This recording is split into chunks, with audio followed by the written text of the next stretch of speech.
नमस्कार। BA second year topic water, जो हमने पिछली क्लास में आधा पढ़ चुके थे और आधे को आज हम कंटिन्यू करेंगे। पिछली क्लास में हमने जल का शारीरिक वितरण, शरीर में जल के प्राप्ति के साधन, शरीर में जल का निष्कासन और शरीर में जल का संतुलन पढ़ा था। आज हम जल के कार्य या वाटर के फंक्शंस क्या होते हैं इसके बारे में अध्ययन करेंगे। जल का मुख्य कार्य एक घोलक के रूप में होता है। जल शारीरिक तापमान को नियंत्रित करता है, जल कोमल अंगों की सुरक्षा करता है, जल शरीर निर्माण का कार्य करता है, जल एज ए लुब्रिकेंट के रूप में, स्नेहक के रूप में भी कार्य करता है। शारीरिक तरल माध्यम के रूप में, कोशों के संरचनात्मक घटक के रूप में और निरुपयोगी पदार्थों को शरीर से बाहर निकालने या वेस्ट प्रोडक्ट को शरीर से बाहर निकालने में मदद करता है। हेल्प इन डाइजेशन, पाचन में सहायक होता है। पोषक तत्वों के स्थानांतरण या पोषक तत्वों को ट्रांसपोर्टेशन में न्यूट्रिशन की हेल्प करता है। सबसे पहला पॉइंट हम लेते हैं घोलक के रूप में। जल उत्कृष्ट प्रकार का घोलक होता है। जल कोशिकाओं के अंदर होने वाली रासायनिक क्रियाओं में घोलक के रूप में कार्य करता है। जल में घुलकर भोजन के पौष्टिक तत्व कोशों तक पहुँचते हैं। जल की आवश्यकता पाचन क्रिया में होती है। जल भोजन को मुलायम, चबाने योग्य बनाता है। भोजन को विभिन्न अंगों तक पहुंचाने की गति भी वाटर ही प्रदान करता है। भोजन के पाचन के पश्चात भोजन का अवशोषण भी तरल रूप में हो ही पाता है। ये रक्त तथा लस्सी का द्रव में मिलकर कोशिका तक पहुंचते हैं, जहां जल के माध्यम से मेटाबॉलिक क्रियाओं की रासायनिक क्रियाएं होती हैं। मतलब जल जो होता है कुल मिला के एक सॉल्वेंट के रूप में कार्य करता है। इतना ही नहीं, पाचन, अवशोषण, मेटाबॉलिज्म के बाद बने निरुपयोगी या वेस्ट प्रोडक्ट रक्त प्लाज्मा द्वारा सोखकर फेफड़ों गुर्दों तक पहुंचाने का कार्य करता है और वेस्ट प्रोडक्ट को शरीर से बाहर निकालता है। रक्त में 80 से 90% जल होता है। सेकेंड पॉइंट आता है शारीरिक तापमान को, मेंटेनेंस ऑफ बॉडी टेम्परेचर। जल जो होता है हमारे शरीर में बॉडी के टेम्परेचर को नियंत्रित रखता है। कोशिकाओं में रासायनिक क्रियाओं के फलस्वरूप जो ताप उत्पन्न होता है, जल उसे शरीर से समान रूप से पूरे शरीर में वितरित करता है तथा एक अंग को चलने एवं नष्ट होने से बचाता है। जल शरीर की भीतरी गर्मी को पसीने के रूप में शरीर से बाहर निकालता है। पसीने के रूप में शरीर से निकला जल वाष्प वेपर बनकर उड़ जाता है और इस क्रिया में शारीरिक ऊष्मा का उपयोग होता है, जिससे शरीर तापमान स्थिर रहता है तथा शरीर ठंडा रहता है। ठंड में गर्म कपड़े पहनते हैं, इसीलिए ऊष्मा का बचाव होता है। गर्मी में अधिक शारीरिक श्रम करने पर उतना ही अधिक पसीना निकलता है, जिससे शरीर में काफ़ी पानी बाहर निकलता है। इस प्रकार शरीर का तापमान नियमित बना रहता है। अब आता है प्रोटेक्शन ऑफ सॉफ्ट ऑर्गन्स। जल जो होता है हमारे शरीर के जो सॉफ्ट ऑर्गन्स होते हैं उनकी सुरक्षा या प्रोटेक्ट करने का काम करता है। जल शरीर के सभी कोमल अंगों, भाई चोट लगने, आघात लगने, धक्का लगने आदि से सुरक्षा प्रदान करता है। शरीर के सभी कोमल अंगों के चारों दो परतों के मध्य जल भरा रहता है, जैसे हृदय, फेफड़े, मस्तिष्क, मेरुरज्जु आदि। यह जल इन कोमल अंगों तक चोट, आघात, दुर्घटना नहीं पहुंचने देता तथा एक गद्दी की तरह कार्य करता है। अतः सभी बाह्य अंग, आघात, चोट, दुर्घटना आदि से जल हमें सुरक्षित रखता है। To work as a body constructor, मतलब शरीर निर्माण में भी कार्य करता है। मानव शरीर की लघुत्तम इकाई कोशिका जो पूरे शरीर का निर्माण करती है, उस कोशिका के निर्माण में जल की आवश्यकता होती है। हमारी अलग अलग कोशिकाएं तथा ऊतकों में जल की मात्रा अलग अलग होती है।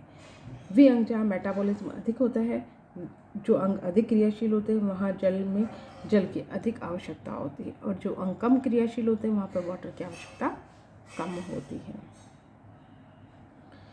जल एज ए लुब्रिकेंट के रूप में, जिस प्रकार नाजुक अंगों, आंतरिक अंगों और जल उसे बाह्य आघातों से बचाता है, जैसे संधियों के चारों ओर ऊतकों में जल भरा रहता है। जल इन संधियों को नम बनाए रखता है। जल के कारण रक्त वाहिनियां तथा कोशिकाओं के बीच का आवागमन आसान रहता है। पैरों को मोड़ते समय भी संधियों में जो घर्षण होता है उनमें उनकी घर्षण को कम करने के लिए भी जल हमारे लिए एज ए स्नेहक के रूप में, एज ए लुब्रिकेंट के रूप में कार्य करता है। Act as a medium of body fluid, मतलब शारीरिक तरलों के माध्यम से भी जल हमारे लिए इम्पॉर्टेंट होता है। शरीर में उपस्थित सभी तरल पदार्थ का निर्माण जल करता है, जैसे मूत्र, पसीना, रक्त, पाचक रस, आमाशय, लार, आंसू, पित्तरस आदि। पानी मल मूत्र एवं पसीना उत्सर्जन के कार्य में महत्वपूर्ण भूमिका निभाता है। रक्त एवं लस्सी का पोषक तत्वों एवं गैसों का संवहन करता है। जठरस, पित्तरस, आंतरस आदि भोजन को पाचन और अवशोषण में सहायता प्रदान करते हैं। नेक्स्ट आता है कोशों के संरचनात्मक घटक के रूप में act as a constituent of body cells. मानव शरीर की सबसे छोटी इकाई जो होती है वो क्या कहलाती है? सबसे लघुत्तम इकाई, सबसे छोटी इकाई जो होती है वो सेल होती है, कोशिका होती है।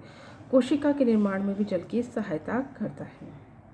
वेस्ट प्रोडक्ट को शरीर से बाहर निकालना, शरीर मलमूत्र द्वारा, पसीने द्वारा शरीर से बाहर निकालता है, एज ए घोलक के रूप में कार्य करता है। हेल्प इज ए डाइजेशन, भोजन को पचाने में जल का महत्वपूर्ण योगदान होता है। ये पाचक रसों को उत्तेजित करके पाचन क्रिया को बढ़ाता है। ट्रांसपोर्टेशन ऑफ न्यूट्रिएंट्स, न्यूट्रिएंट्स का ट्रांसपोर्टेशन करता है। जल सभी पौष्टिक तत्वों को अपने में घुला लेता है और वेस्ट प्रोडक्ट को शरीर से बाहर निकाल देता है। मतलब कुल मिला के हम देखते हैं कि जल एक घोलक के रूप में कार्य करता है। जल तापमान को नियंत्रित रखता है, स्नेहक के रूप में कार्य करता है, पाचन में सहायक होता है और निर्माणात्मक कार्य करता है। और नेक्स्ट आता है हमारे शरीर में जल की कमी का क्या प्रभाव होता है। शरीर में जल का उत्सर्जन निरंतर होता रहता है। मूत्र, पसीने से, फेफड़ों से आदि के माध्यम से जल का उत्सर्जन होता है। अतः आवश्यक है कि हम प्रतिदिन जल की मात्रा को लेना चाहिए ताकि शरीर में पानी की कमी बनी रहे। जल की कमी से शरीर में उत्पन्न गंदगी शरीर से बाहर नहीं निकल पाती, शरीर का वजन कम हो जाता है, व्यक्ति अशांत व चिड़चिड़ा हो जाता है, शारीरिक वृद्धि रुक जाती है, अंतःकोशिकीय बाह्य कोशिकाओं में द्रव में कमी आती है। हमें रोजाना 5 से 10 लीटर पानी से कम लेने पर निर्जलीकरण की स्थिति उत्पन्न हो जाती है। पाचक रसों में असंतुलन आ जाता है। शरीर में यूरिक अम्ल, यूरिया, विष, टॉक्सिन आदि का पूर्णतः निष्कासन नहीं हो पाता, जिसके कारण कई रोग उत्पन्न हो जाते हैं। शरीर के तापमान में वृद्धि, वक्त की क्रिया में वृद्धि, रक्त की तरलता कम होती है तथा परिसंचरण तंत्र में बाधा उत्पन्न होती है। यदि शरीर में 10% जल की कमी हो जाती है तो बॉडी के अंदर डिहाइड्रेशन की कमी हो जाती है। हम वाटर को कम मात्रा में लेंगे, रूटीन में वाटर का कंजप्शन कम होगा, 8 से 10 गिलास डेली वाटर नहीं लेंगे तो बॉडी में डिहाइड्रेशन या निर्जलीकरण की स्थिति उत्पन्न हो जाती है।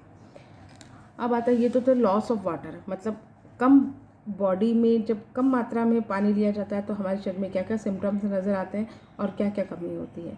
अब हम देखते हैं बॉडी में जल की मात्रा अधिक हो जाती है तो हम क्या क्या दिक्कत आती है। सामान्य एक स्वस्थ प्रौढ़ व्यक्ति में 2 लीटर जल ग्रहण करता है। यह जल संपूर्ण शरीर में वितरित होता है और आवश्यकता होने पर 3 घंटे के भीतर गुर्दों के द्वारा शरीर से बाहर निकल जाता है। शरीर में जल का संग्रह नहीं होता, वाटर जो होता है वह स्टोर नहीं होता बॉडी में, यूरिन व पसीने के द्वारा वाटर जो होता है वो शरीर से बाहर निकल जाता है। तो इसीलिए डाइट के अंदर हमें वाटर का कंजप्शन अधिक होना चाहिए, रूटीन में वाटर अधिक लेना चाहिए, 8 से 10 गिलास वाटर है डेली लेना चाहिए। यदि 2 लीटर जल ले वह शीघ्र ही पूरे शरीर में फैल जाता है और शरीर से मूत्र का सामान्य निष्कासन 50 मिलीमीटर होता है। अगर वाटर का कंजप्शन कम होगा तो डिहाइड्रेशन की स्थिति उत्पन्न हो जाएगी और निर्जलीकरण की स्थिति उत्पन्न हो जाएगी। गर्म जलवायु वाले प्रदेशों में जहाँ पर गर्मी बहुत अधिक होती है तो वहाँ पेशेंट को चाहिए या सामान्य व्यक्ति को चाहिए कि वह जल का कंजप्शन बढ़ाए। परंतु यदि शरीर द्वारा प्राप्त किए गए शरीर द्वारा उत्सर्जित जल की मात्रा कम हो जाती है, मतलब हम वाटर का इंटेक अधिक कर रहे हैं और वाटर शरीर से कम मात्रा में बाहर निकल रहा है तो उसकी शरीर में अधिकता हो जाती है, जिसके कारण शरीर में सोडियम एवं पानी का निष्कासन नहीं हो पाता और उसका रिटेंशन बढ़ जाता है, जिसके कारण डिजीजेस होने के चांसेस रहते हैं। अब आती है ये तो कमी और अधिकता से प्रभाव हो गया। अब जल की दैनिक आवश्यकता क्या होती है। हर एक व्यक्ति के जल संबंधी आवश्यकता भिन्न भिन्न होती है। यह आवश्यकता जो होती है उसकी कार्य करने की क्षमता पर, उसके एनवायरनमेंट पर, शरीर के कंडीशन पर, नेचर ऑफ फूड पर निर्भर करती है। तो सबसे पहले हम लेते हैं एक्टिविटी। जल की मांग, व्यक्ति कैसी एक्टिविटी कर रहा है, उसका कार्य कैसा है, सेडेंटरी वर्कर है, मॉडरेट है, हैवी वर्कर है, तो उसको वाटर की आवश्यकता अधिक होती है। अब एनवायरनमेंट बहुत बड़ी रोल अदा करता है। अगर गर्मियों का प्रदेश है तो वहाँ अधिक जल की आवश्यकता होती है क्योंकि शरीर से पसीना अधिक निकलता है। डिजीजेज, बुखार, वमन, अतिसार की स्थिति हो जाती है तो भी जल की मात्रा अधिक हो जाती है। इस कारण शरीर में जल की मांग बढ़ जाती है। नेचर ऑफ फूड, हम कैसा भोजन ले रहे हैं, भोजन की प्रकृति पर भी जल की मात्रा निर्भर करती है। अधिक प्रोटीन युक्त भोजन ग्रहण कर रहे हैं तो उसको पचाने में अधिक जल की आवश्यकता होती है। जो लोग तले भुने भोज्य पदार्थ अधिक लेते हैं डाइट के अंदर, उनमें भी जल की मात्रा अधिक होती है। जो धात्री स्त्री होती है, लैक्टेटिंग वुमेन होती हैं, वह साधारण स्त्री की अपेक्षा अधिक जल चाहिए होता है क्योंकि वह बच्चे को भी दूध पिलाती हैं, तो लिक्विड जो होता है उसके शरीर से निकलता रहता है। जल की दैनिक मांग में यह माना जाता है कि प्रति कैलोरी पर 1 मिलीलीटर जल पीना चाहिए। यदि कैलोरी 2100 है, शारीरिक श्रम करने वाला व्यक्ति है, तो 21 मिलीमीटर वाटर उसे या 2 लीटर या 2.5 लीटर वाटर उसे लेना चाहिए। सामान्य रूप से एक प्रौढ़ व्यक्ति को 6 से 8 ग्लास पानी पीना चाहिए। मानसिक श्रम करने वाले व्यक्ति को 1100 मिलीलीटर पानी पीना चाहिए। तो ये तो हुआ जल। जल में हमने 8 पॉइंट्स करे, जिनमें वितरण क्या है, जल के प्राप्ति के साधन क्या है, जल का निष्कासन क्या है, शरीर में जल संतुलन कैसे होता है, जल के कार्य क्या है, शरीर में जल की कमी का क्या प्रभाव होता है, शरीर में जल की अधिकता से क्या प्रभाव होता है, और हमें जल की दैनिक आवश्यकता कितनी होती है। ये तो आज हमारा हुआ जल का टॉपिक फिनिश। 2 दिन में हमने इस क्लास को फिनिश किया था वाटर को। अब इसके PDF में आप लोगों को भेज दूँगी और असाइनमेंट भी। Thank you.